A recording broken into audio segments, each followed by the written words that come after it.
Hello everyone, আসসালামু আলাইকুম। সবাই কেমন আছেন? আজকে একটু কথা বলবো মালয়েশিয়া ট্যুরিস্ট ভিসা নিয়ে। যদিও এর আগে আমি কখনো ব্লগ ভিডিও বানাইনি, তাই আজকে একটু ট্যুরিস্ট ভিসা নিয়ে কথা বলবো। কী কী ইনফরমেশন লাগে, কী কী ডকুমেন্টস, বাংলাদেশ ইমিগ্রেশন এবং মালয়েশিয়া ইমিগ্রেশন কী কী কোয়েশ্চেন করে এবং কীভাবে আনসার দিতে হবে, বা কী কী ডকুমেন্টস লাগে, সব কিছু নিয়ে আজকে কিছু কথা বলবো এই ভিডিওতে। মূলত সাদা পাসপোর্টে প্রবলেমটা বেশি হয়, তাই আমি নিজেও সাদা পাসপোর্টে ইনশাল্লাহ আপনাদের দোয়ায় চলে আসলাম মালয়েশিয়া ইমিগ্রেশন এবং বাংলাদেশ ইমিগ্রেশন পাস করে। এবং কী কী ডকুমেন্টস হলে আপনাকে কোনো ইমিগ্রেশনে আটকাতে পারবে না, সে বিষয় নিয়ে আজকে কথা বলবো। Let's go. চলে আসলাম সকাল সকাল আমার ওয়াইফকে নিয়ে এয়ারপোর্টে। যদিও আমার ফ্লাইট ছিল 8:50। আমি অনেক আগে চলে আসলাম, কারণ সাদা পাসপোর্ট অনেক কিছু কোশ্চেন হতে পারে, অনেক সময় লং টাইম লাগতে পারে। তাই চলে আসলাম আগে ভাগেই, যাতে আমার সমস্যা সলভ করে ঠিকঠাকভাবে যাইতে পারি। অনেকক্ষণ দাঁড়িয়েছিলাম ট্রাভেল পাসের জন্য সিরিয়ালে, এবং অনেকক্ষণ পরে আমাদের এয়ারলাইন্সের গাড়ি আসলো ইউএস বাংলার। এই যে পিছনে দেখতে পাচ্ছেন, যে কিছুদিন আগে আগুন লেগে যা পুড়ে গেছিলো, সেই জায়গাটা অনেক বড়, এবং ইম্পোর্ট এক্সপোর্টের শত শত কোটি টাকার মাল পুড়ে গেল। আমরা যাচ্ছি আমাদের বিমানের উদ্দেশ্যে। অনেকগুলো বিমান পার্কিংয়ে দাঁড়িয়ে আছে, এবং আমাদেরকে প্রায় আধা ঘন্টার উপরে গাড়িতে বসিয়ে রাখা হয়েছিল। কোন বিমানে দিবে এটা ওনারা মনে হয় সম্ভবত কনফিউজ ছিল। আমরা মূলত টিকিট কাটা হয়েছিল ইউএস বাংলায়, কিন্তু আমাদেরকে ইউএস বাংলায় দেওয়া হয় না। এই যে দেখতে পাচ্ছেন স্কাই আপ এয়ারলাইন্স, আমার মনে হয় সম্ভবত এটা রাশিয়ান কোনো এয়ারলাইন্স, কারণ ভিতরে কেবিন ক্রু যারা আছে তাদেরকে দেখে মূলত বুঝতে পারলাম, মূলত তাদেরকে দেখতে রাশিয়ার মতো, তাই অনুভব করলাম আর কি। যাই হোক, ঢোকার পরে যার যার সিট নাম্বার দেখে বসার জন্য অনুরোধ করলো, এবং উনি বলতেছিল, আমাকে বোঝাতে চাচ্ছিল যে আমার 12 নম্বর সিরিয়ালের সিট। যাই হোক, উনি বোঝাতে বোঝাতে যে বাংলাদেশের একজন কেবিন ক্রু আছে, উনি চলে আসলো। উনি আইসা ক্লিয়ারলি আমাকে বলে দিল, আমার সিটে আমি চলে গেলাম। এবং সাথে ছিল একজন নোয়াখালীর শামীম ভাই, অনেক ভালো মানুষ। যদিও ওনার সিট জানালা পাশে ছিল আমার সাইডে, কিন্তু উনি একটু পরে আমাকে জানালা সাইডে বসার জন্য দিয়ে দেয়, যে তুমি এখানে বসো, আমি সাইডে চলে যাই, কারণ এর আগে আমিও ফ্লাইটে গিয়েছি, আমার কোনো সমস্যা নেই। এই যে পিছনে দেখতে পাচ্ছেন, সবাই নীরব হয়ে গেছে ফ্লাই করার পরে। যাই হোক, 4 ঘন্টার ফ্লাইট ছিল, আমার একটু বোরিং লেগেছিল, অনেক খারাপ লেগেছিল, মাথা ধরা ছিল। যাই হোক, ট্রাভেল করলে অবশ্যই সাথে প্যারাসিটামল রাখতে হবে। যাই হোক, খাবার দিল, খাবার খেলাম। বিফ চিকেন, যে যেটা ইচ্ছা নিতে পারেন। খাবারটা মোটামুটি ভালো ছিল, বা দইয়ের মতো একটা দেখতে। এটা আমি জানি না এটা হলো কি। এটা খাওয়ার পরে আমার পেটে একটু প্রবলেম হয়েছিল। নোয়াখালীর শামীম ভাই ছিল, উনি অনেক ভালো মানুষ, উনি বললো খাও, তাই ওনার অনুরোধে খেলাম। যাই হোক, কথা বলতে বলতে আমরা চলে আসলাম প্রায় মালয়েশিয়ার আকাশে। আকাশে প্রচুর মেঘ দেখতে পাওয়া যাচ্ছে। এখন আমরা একবারে নিচে চলে আসলাম, বিমান রানওয়েতে ল্যান্ড করবে। ল্যান্ড করার সময় একটু নার্ভাস ছিলাম, যে একটু পরে তো ইমিগ্রেশন ফেস করতে হবে কিনা কি হয়। যাই হোক, আল্লাহর অশেষ রহমতে সুস্থভাবে চলে আসলাম রানওয়েতে। এখন আমরা নামার সময় হয়ে যাচ্ছে। এখন চলে আসলাম মেট্রো রেলের কাছাকাছি। মেট্রো রেলের জন্য অপেক্ষা করতেছিলাম, যদিও আমার লাগেজ সাথে ছিল না, বুকিংয়ে ছিল। যদি লাগেজটা ছিল ছোট, তাই চাচ্ছিলাম যে এত লাগেজটা সাথে না নিয়ে ওইখান থেকে আমরা নিয়ে নিব। এখন আমরা চলে যাচ্ছি মেট্রো রেলের কাছাকাছি। আমরা মেট্রো রেল দিয়ে তারপর আমরা ইমিগ্রেশনের কাছাকাছি যাব, কারণ এই গেট থেকে অনেক দূরে ইমিগ্রেশন, তাই মেট্রো রেল দিয়ে যেতে হয়।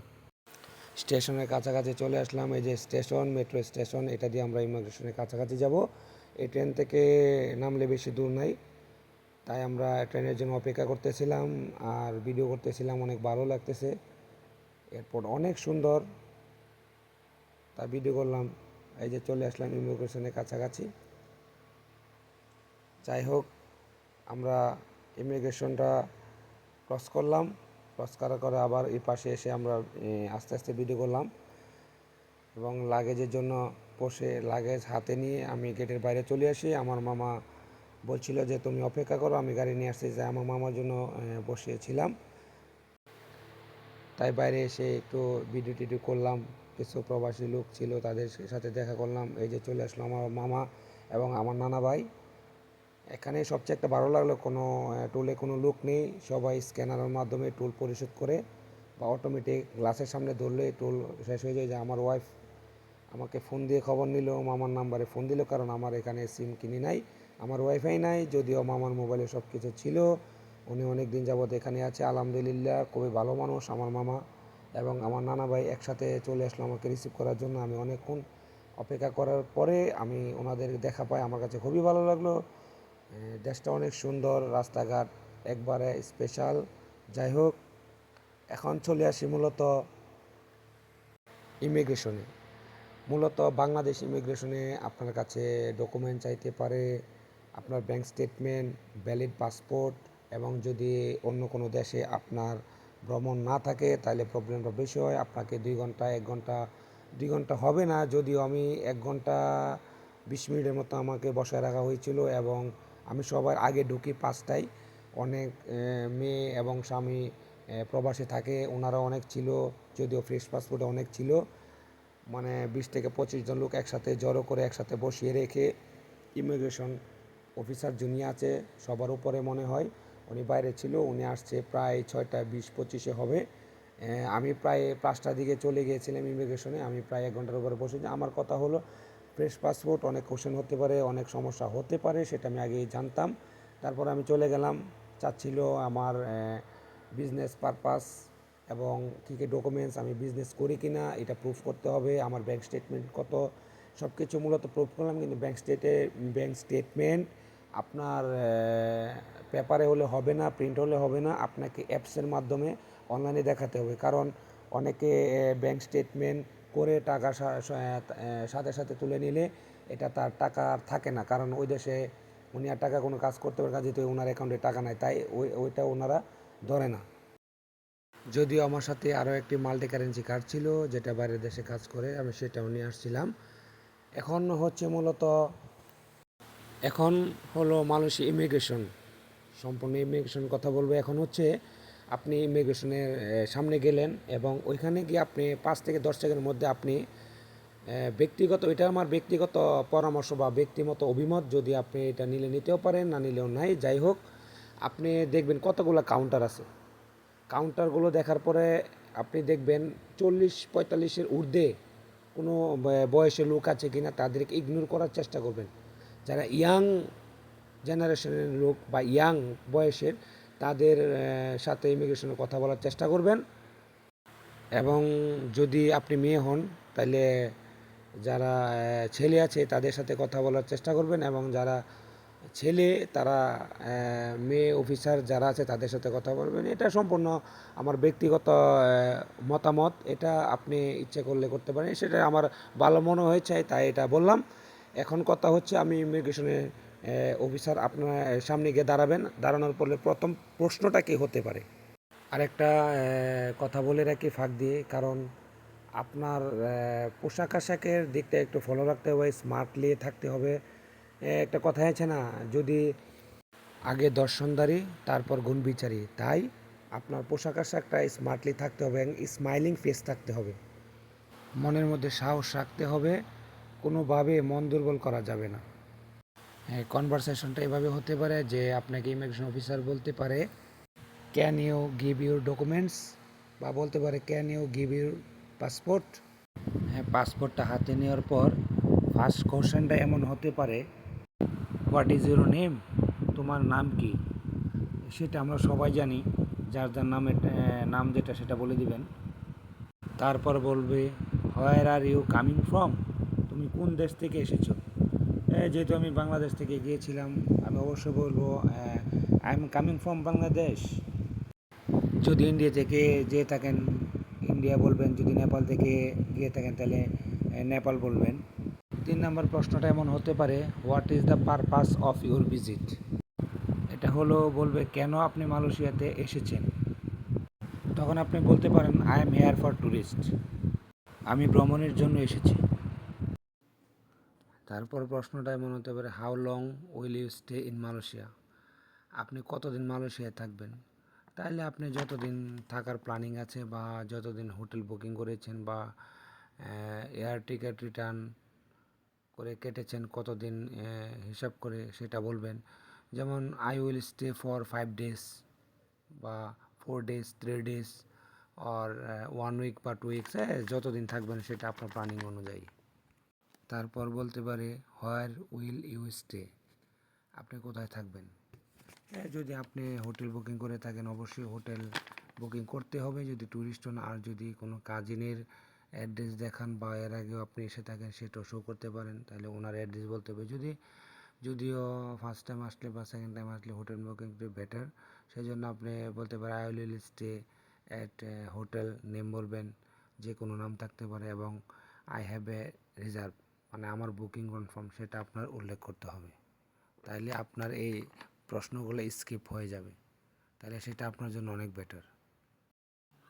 তারপর বলবে do you have a return ticket, আপনার কি রিটার্ন টিকিট আছে। তাহলে রিটার্ন টিকিট তো অবশ্যই মাস্ট বি কাটতে হবে যদি ট্যুরিস্ট এসে থাকেন, আর না হলে অনেকটাই প্রবলেম পড়ে যাবেন। যদি কেটে থাকেন তাহলে অবশ্যই বলবেন yes here is my return ticket, হ্যাঁ এটি আমার রিটার্ন টিকিট বা চেক ইট। তাহলে এটা বললেই বা রিটার্ন টিকিট যদি আগে দিয়ে দেন পাসপোর্টের সাথে, তাহলে আপনার এই কোশ্চেনটা সামনে আসবে না, স্কিপ হয়ে যাবে, বা ওনারা দেখলে সর্বোচ্চ বলতে পারে যে এটা কি কনফার্ম কিনা, তো আপনি বলবেন ইয়েস, তাহলে ওকে। তারপর বলতে পারে how much money are you carrying, আপনার কাছে কত টাকা আছে। তাহলে আপনি মাস্ট বি বাংলাদেশের মিনিমাম বা 70-80 বা 1 লাখ টাকার মতো রিঙ্গিত বা ডলার নিয়ে আসতে পারেন। তাহলে রিঙ্গিত বা ডলার থাকলে আপনি বলবেন আই হ্যাভ 800 বা 900 বা $1000, আর নয়তো বলবেন 3000 বা 2000, 2500 টাকা বা 1500 টাকা, যাই হোক এরকম রিঙ্গিত। টাকা তো বলা যাবে না, 2500 বা 3000, 2000 রিঙ্গিত, সেটা বললে আপনার হবে। তারপর নেক্সট প্রশ্ন তো করতে পারে how will you support your self during your stay, আপনি কিভাবে আপনার খরচ চালাবেন। তাহলে আপনি বলে I have enough money and my bank statement, এর তো নগদ টাকা শো করতে হতে পারে বা স্টেটমেন্ট শো করাবেন আপনি। তারপর আপনাকে কোশ্চেন করতে পারে have you been to Malaysia before, আপনি আগে কখনো মালয়েশিয়া গেছেন।